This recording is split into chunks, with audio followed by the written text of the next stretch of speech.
Chapter 14: Emergency power supplies, underground escape ways, and crematorium. Before I install other possibilities to enter the roof, I had only one ladder on the side of the building. I didn't want unauthorized persons on or in my hall, and so I removed the ladder. Security men should get the most difficult entrance I can provide. For the two new entrances in the slightly slanting roof, I cut 2/4 holes with a diameter of 1 square meter. I closed the holes with metal sheets, hangs, install a ladder to every hole, and completed it with hydraulic cylinder. To avoid a wet hall, I closed the edges of the holes with silicone. After this it was not possible to open the holes only with a lot of muscle power. With hydraulic force it was totally easy. It was important for me that nobody was able to recognize the new door as an entrance. And an attack they switch off with guarantee my electricity. For that reason I install an emergency power supply in the cellar. A giant engine with generator and 1000 liter of diesel should provide me with enough electricity in an attack. To get an engine was easy. I take the old engine of a tractor from a scrapyard. It was powerful enough to provide me with electricity in an emergency. For a few euros I get the permission to remove the big engine. To transport the power package and to get it into the hall was much difficult than to remove it from the tractor. It was too heavy for a normal car and also for a transporter. On the scrapyard I get the permission to use the forklifter. But without a powerful vehicle it doesn't matter. Although I didn't have a truck license, I ordered over my mafia contacts a big truck. It was possible to find someone who drive the truck, but I don't want that somebody know where I live and what I do. I had to kill him after the work, but I thought that goes too far for normal transport. For my luck I drive very well, and so nobody stopped me for a control. Over my lifter in the hall I was able to take the engine into my hall very easy. Giant gate in the hall allows me to take it in. After I get it in, I drive the truck back to the owner. Through the hall it was easy to transport a big thing, but it was all I was able to do. The doors in the building were too tiny. By the way, I want the diesel engine in the cellar. To my shame, the only way into the cellar was the small stairs. I split the main entrance as much as I can until the motor get through. Inside the building I didn't need all doors intact. In the area of the main entrance I take the engine in pieces and install it in my heating cellar. In the same room was also my laboratory. As a 1000 liter storage, I used 2 barrels and linked them over tubes and lines. For God's sake, the generator get through the doors. But it was too heavy to take it down by hand. With a tension belt, I fixed the generator on a wagon. I prepared the stairs to the cellar with wedges and screwed wood boards on them to build a slide. To get the generator slow and secure down, I used a cable winch. The rest of the montage was a pushover. To get the emergency supply online and linked it to the cable network of my hall was a challenge, because I wasn't an electrical worker. I need over a year of reading, trying and testing until I get my emergency supply online. It should, in a case of an attack, at once start after the electricity was gone and provide my hall with power. I test my aggregate and switch off the main switch. The first tries didn't work, of course. I need more relays and battery controlled equipment that the aggregate works. The linkage of all cables in the hall wasn't so easy, I thought. At first I installed lines by myself. After I was finished, I read that I only have to link the lines with the main line. The system was controlled with a magnetic switch in a case of a blackout. I let the new installed lines where there are to drive an attack team crazy. All escape ways in my hall didn't allow me to disappear unseen and were on the ground. For an unseen way, I investigated the closer canalization. To my surprise, I discover big tubes on every end of my long floor in the cellar. I only have to bury a tunnel to the tubes of every side, and I have my underground escapeways.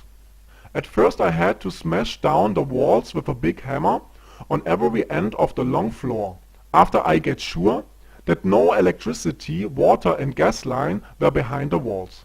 In the blueprint of the building was nothing written, and the metal detector didn't get a signal when I test the walls. The hammer was not fast enough, and I wasn't able to get fine lines.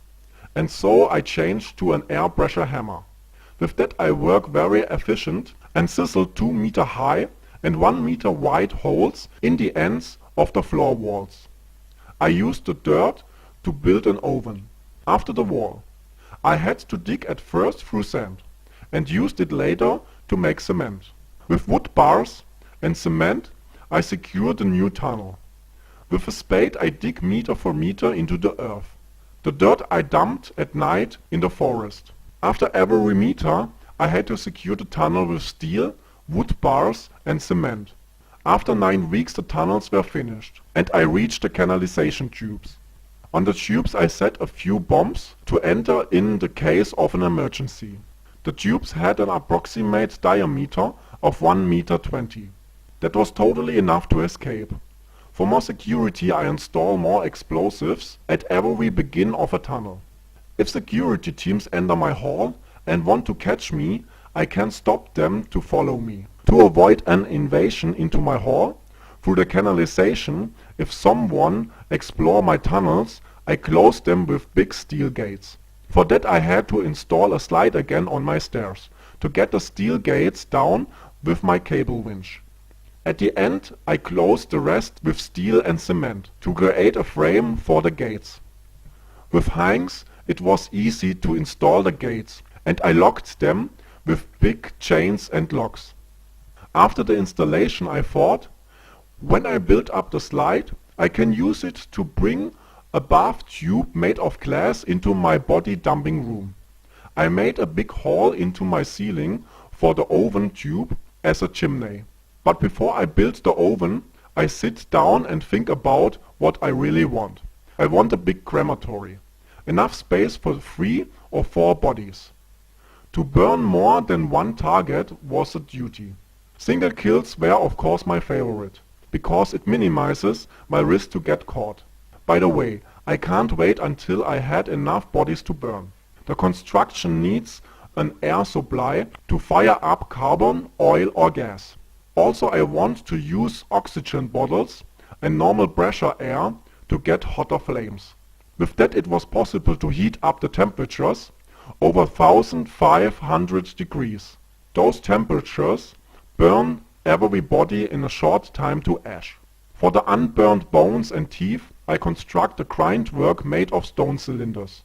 The grindwork produces evidences, and so I increase the temperature to over 2500 degrees. That burns every bone to dust. The ash I dumped in the canalization. If I had enough acid, I solved the problem very easy and flush it down the toilet. I built an oven with the diameter of 4 meters long, 2 meters wide, and a height of 1.5 meters.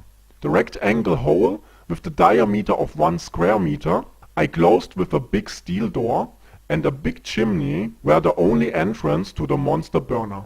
I get the ash out with a big stick I construct specially for it. Except the canalization, a river was the best method to get rid of the minerals and the dead. I didn't want the attention of the city water supplies. That was the reason I chose to waste the ash over different ways. The canalization shouldn't be the only one. To get caught was a danger I never would risk. If random hiker or jogger suddenly appears, I changed always the area to dump the rest of the bodies, and did it only at night. I built a crematory, of course, with high temperature resisted bricks. They have no problem with temperature over 2000 degrees. I longer the tube of the oven to the roof. The offlet from my laboratory hood ends in the canalization. I cut a hole in one of my canalization tubes and close it with silicone and cement.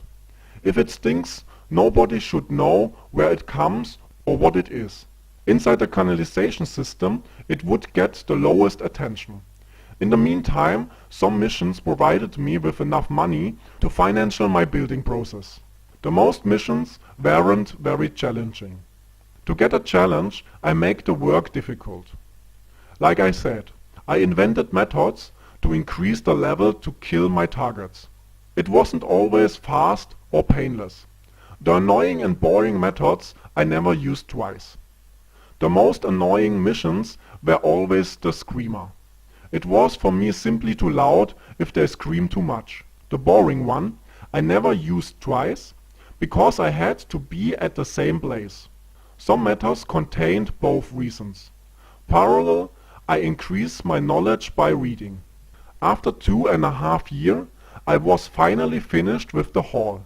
For extra security, I walled all entrances and built barriers except one. 4 years I stayed, exercised and added some extras.